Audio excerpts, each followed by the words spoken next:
আজকের ভিডিওটা একটু বেশি বড় হতে চলেছে, কারণ আমি আজকে পুরোপুরি এক্সপোজ করবো পাগলেন্টেনকে, তাও আবার প্রুফসের সাথে।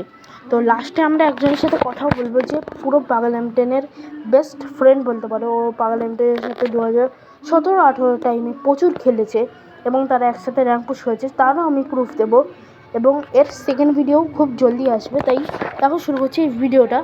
এবং আর তোমাদের যে প্রুফগুলো দেখানো আছে তাও শুরু করছি একটা ছোট্ট একটা ব্রেকের সাথে। পাগলেন্টেনের প্রথম প্রুফ, যেটা খুবই ভাইরাল হচ্ছে, তুমি গুগলে গিয়ে সার্চ করতে পারো। এখানে পরিষ্কার দেখাবে যে পাগলেন্টের অনেক বছর আগে, ফিউ ইয়ার্স আগো, এখানে পাগলেন্টের কমিউনিটি ছেড়ে দিয়েছে ইউটিউব এবং ফ্রি ফায়ার তার ইউটিউব আইডি সেল করে। এবার যারা এখনও বিশ্বাস করে যাচ্ছে এটাই পাগলেন্টের, তারা এটাও দেখে নাও, এখানে নিচেই লেখা আছে যে এটা যারা যেগুলো বেরাচ্ছে এইগুলো সব ফেক অ্যাকাউন্ট। ঠিক আছে, এগুলো সব ফেক অ্যাকাউন্ট। আর নেক্সট প্রুফ হচ্ছে, তোমরা এই ভয়েস ওভারটা শোনো। तुम गिल्ड के मेंबर्स तो चेक करो एक बार। कभी चैलेंज करूंगा ना ही कभी वीडियो बनाऊंगा। भाई ऐसा তোমরা ডার্কস্টার এবং ফেক পাগলেন্টেনের আওয়াজ শুনে নিলে, এবার শোনো রিয়েল পাগলেন্টেনের আওয়াজ।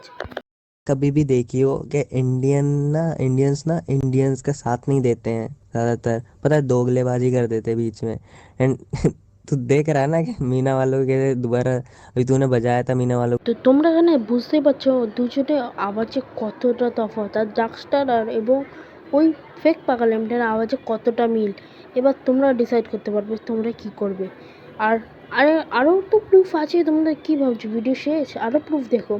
নেক্সট প্রুফ হচ্ছে তোমাদের হচ্ছে ব্ল্যাকশট এবং মাইকি যে দুজন আছে, এরা দুজন করেছে একে এক্সপোজ, এবং থার্ড মেম্বার হচ্ছে আমি।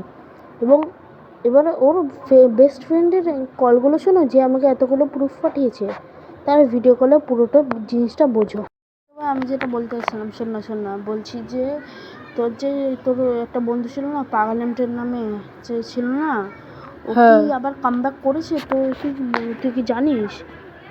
ও তো পুরোপুরি ছেড়ে না, ওর নামে একটা প্রচুর ভাইরাল এসে বেড়াচ্ছে, ও নাকি কামব্যাক বগেরা করেছে নাকি সবাই বলছে। ও যদি কামব্যাক করে তো সবার প্রথমে আমার কাছে নিউজ তাই আসবে। তো তুই তো ওর সাথে 2017-18 সময় খেলতি। হ্যাঁ, ওর সাথে আমি 2017-তে খেলতাম।